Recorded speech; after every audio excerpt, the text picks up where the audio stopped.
Hello and welcome. So today we are looking at labour supply, and more specifically we're going to be looking at shifts in labour supply. We're going to be looking at changing fluctuations in the wage level and the effect of those fluctuations, and we're going to be looking at the way that the government has intervened to stop some of the negative impacts of extreme fluctuations in wage levels.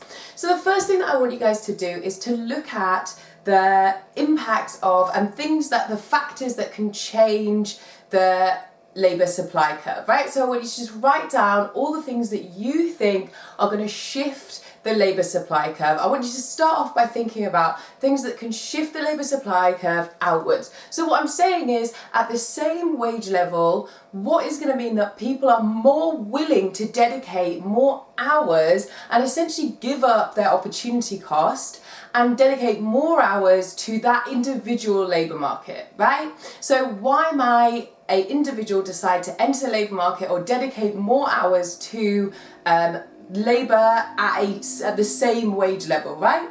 Have a go.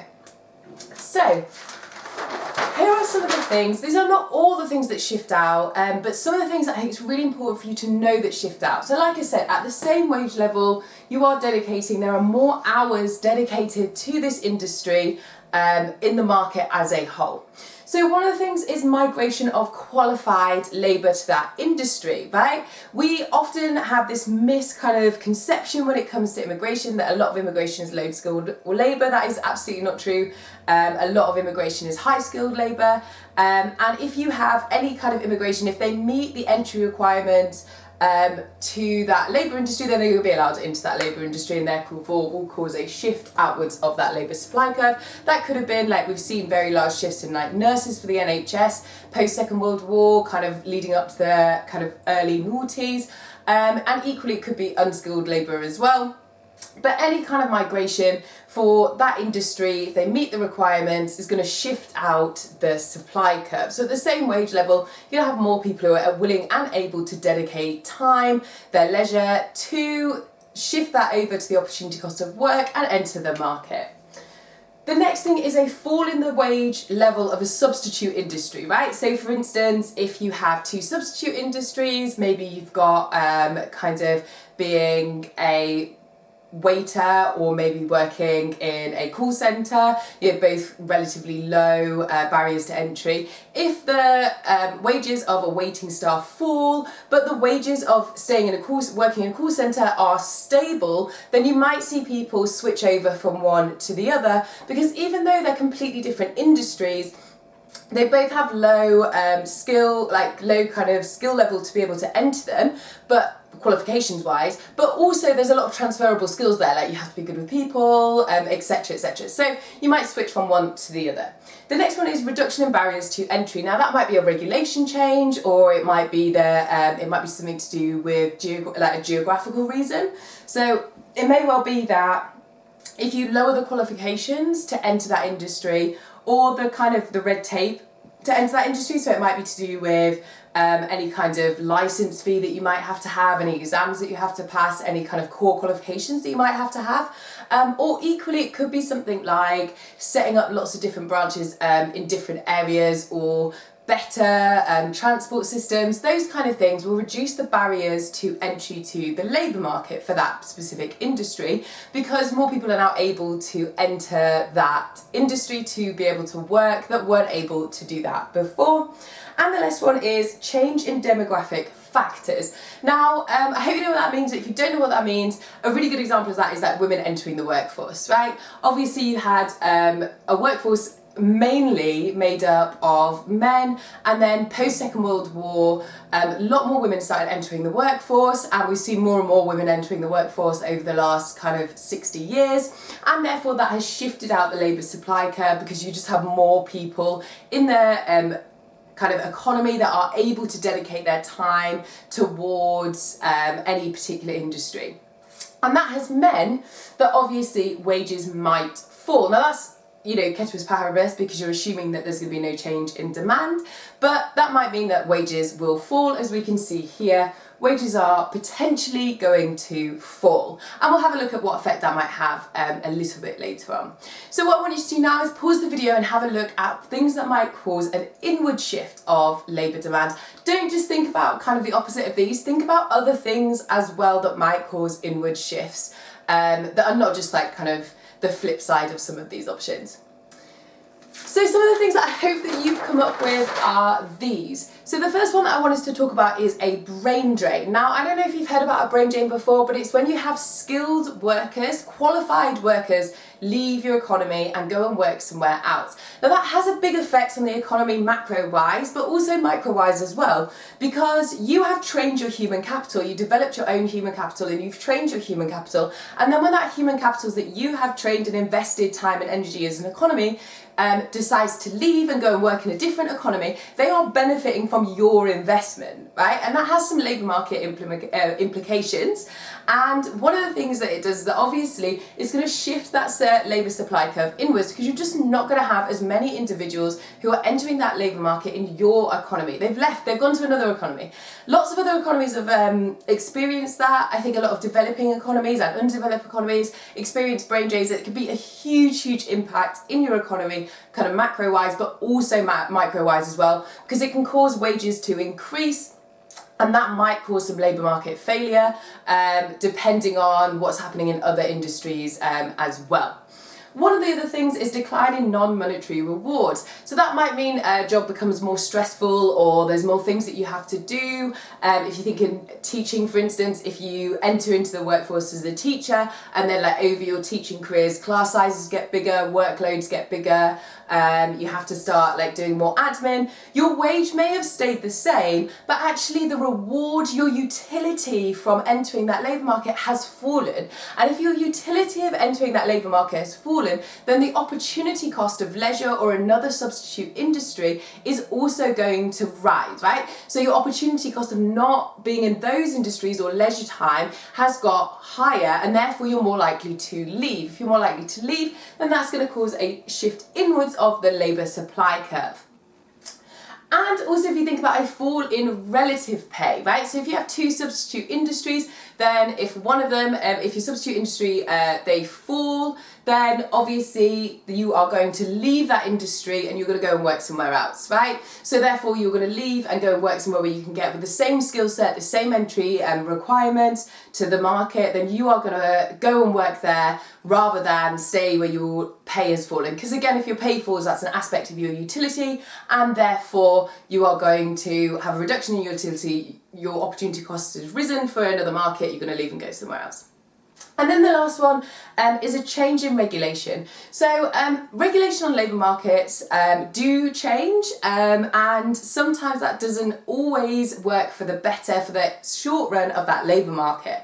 So what that might mean is that suddenly you're in that labour market and now it becomes more regulated. You have to have certain qualifications to be able to work, or you might have to be on a certain licence or a certain registrar to be able to work in that industry. That might increase your cost, both financially and also time-wise, and therefore obviously, if your cost increases or your time that you have to spend to enter or be in the market increases, then again, your opportunity cost of not being in the industry has also increased and you might leave. So one of the industries that has suffered from this is definitely like midwifery. So it's very difficult to be an independent midwife nowadays. You have to be on the register, you have to pay to be on that register as well. And that increases the kind of cost of being a midwife, and therefore there has been a shift in on independent midwives. And that obviously has impacts for the wage and wage fluctuations. So what I want us to think about is, what are wage fluctuations and what do they mean? So wage fluctuations are super important because they tell us how to allocate our resources. Human beings, labour is a factor of production, and the wage in different industries is signalling to both producers, people who are supplying the labour, and to consumers, firms who are consuming that labour, whether or not they should be dedicating more resources or less resources to that area, right? So that might mean that if the wage of a industry goes up and I can enter that industry, and the wage goes up higher than the industry that I am currently in, that is the market signaling to me that I should leave the labour market that I'm in and enter that labour market. That labour market requires more resources, right? Our economy is saying that whatever derived good, because remember labour is derived demand, whatever derived good needs more resources to produce it because demand has gone up or need has gone up in general, and therefore we need more labour to move to that market to be able to produce that good or service. So essentially, these kind of wage fluctuations are all about resource allocation. We are allocating our labour to the correct places. Well, the correct places by the labour market, and we'll see later on whether that might be kind of in the long run lead to market failure, because if the kind of wage rise for a demerit good, to produce a demerit good, then you're going to have a lot of people kind of moving towards that, and obviously we have a lot of government intervention to try and kind of manage that kind of labour demand or derived any form of demand for those industries. So we know that if there is a shift inwards of supply or a shift outwards of demand, then that is going to increase the wage level, right? And then that is a signal for people to dedicate their scarce resource, their time, to enter that market. Because if there is a increase in the wage, you're kind of signaling, okay, so the wage has gone up. We need more people to dedicate time to entering this labour market. We know that there is an opportunity cost of them having to give up leisure or utility in another job. We need to reward those individuals. We need to pull them. We need to match that increase in their opportunity cost and get them to come over and work. And one of the ways that happens is through the increase in the wage. There are other ways that can happen through kind of better non-monetary kind of, or lowering the barriers to entry in a market. But ideally, all of those things are going to shift supply outwards, and therefore you're going to still get more people to come into the market. Or equally, if you have kind of too many individuals in the market and you have too many people, or you have too much labour and you are over your resource, you have too much of the resource in that industry, then you want people to leave and go. And one of the ways that you want to do that is by shifting supply outwards or shifting demand inwards. And obviously that is going to lead to having less individuals in the market because the wage is going to fall, right? So the wage again is acting as a signal to encourage people to go somewhere else, to use their scarce resource where it's needed, which is in another industry. So wage fluctuations are incredibly important to allocate resources of human capital. And we know that wage fluctuations can be small, but they can also be really large as well. And whilst we don't really seem too concerned when we have very high wages, whether we should or shouldn't be concerned about whether we have really high wages is a very large and important economic question that we'll have a look at probably about 2 or 3 weeks' time. But we definitely want to have a look at right now the idea of very low wages and the impact of very low wages. The impact of having very low wages is very large, because obviously your human capital is, whilst it is a factor of production, it's also the amount of hours that people work is equal to their income. And obviously we know that from macroeconomic reasons, income is super important, and therefore there is government intervention into a kind of bottom minimum wage in the market. So government intervention to kind of create a minimum wage in the market is very interesting, because there are so many different labour markets, but all of them have the same minimum wage. And whether that's effective or not, we're going to have a look at right now. So what is a minimum wage and why is it put in place is probably the best place to start with this kind of where we're exploring right now. Minimum wages are put in place to protect the producer, right? So they're put in place to protect the producers of labour markets, individuals, because there is a minimum price that you should be able to earn to be able to have a certain standard of living in an economy. And it has a lot to do with inequality and the macroeconomic objectives. But it also has a huge effect microeconomically as well, because it affects the amount of kind of contribution that an individual can make from the labour market to other micro markets as well, so other industry markets. And the minimum wage is set above, same as most other prices, in some industries is set above the market price, right? So the idea is you can be paid above the minimum wage, but you can't be paid below the minimum wage. So for instance, if there is a natural shift of demand outwards to over here, so if you have a shift out of demand here, and the wage level increases above the minimum wage, then that's absolutely fine, right? Then great, that's wonderful, because people are being paid more than the minimum wage, which they should be paid more than the minimum wage. However, if demand is going to shift in, and we now have a market equilibrium that is even further below the minimum wage, then producers of labour are going to be paid the minimum wage, right? But the minimum wage is the same for absolutely everybody, unless you have specific government intervention in certain markets, which again we will have a look at later on. But the minimum wage isn't always kind of effective in all markets, and this is a big mistake that students make, is that the minimum wage is not set above the market equilibrium for every single industry. Let's have a think about if you work in finance, right? So if you're working in finance, if you're working as an accountant and you're working in finance, your minimum wage, where do you think the minimum wage is going to be in comparison to your wage, right? So on this diagram here, draw it out in your books and then show me where you think that minimum wage is going to be. So the minimum wage is obviously going to be somewhere down here, you would hope. So this is the minimum wage, it's a national minimum wage. So this is the national minimum wage here. Your market equilibrium is much higher than the national minimum wage. So be very careful when you're talking about the market equilibrium being below the national minimum wage, because that's quite simply not true for all industries.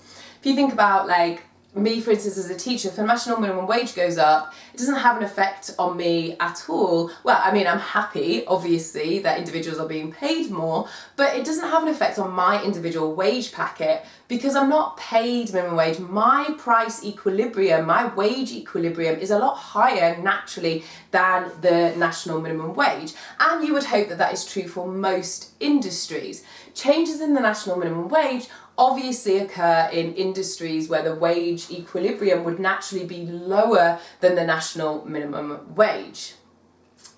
Now, there are a lot of debate around the national minimum wage and the idea that obviously when you have a national minimum wage, what you are creating here is excess supply in the market, and it means that producers are going to demand less labour, and actually there is a lot of arguments around the idea that it's going to create unemployment when you increase the national minimum wage, but actually kind of, if you think about empirically, that's just quite simply not true, because actually what you're saying is you need to increase, for that to be true, for unemployment to fall when you introduce a national minimum wage, or if you increase the national minimum wage, is that you are saying that you need to increase the national minimum wage higher than the cost of capital to replace human labour. And actually quite often the cost of capital to replace human labour is much, much higher. So therefore, consumers of labour, which are businesses and firms, aren't going to switch from human labour to capital. They might increase the amount of hours that they employ one individual, or they might increase the non-monetary kind of requirements of an individual who's working, but then they'll have the same problems that they'll have a shift in of the supply curve, and if they have a shift in of the supply curve, well, the price of labour will go up anyway to where the national minimum wage is. So a lot of the kind of arguments around the national minimum wage can be easily kind of argued through some basic economic kind of analysis. So that's us done for today. Next lesson we're going to be having a look at labour supply in a slightly different light. I hope that you've enjoyed today and I look forward to seeing you next week. Bye!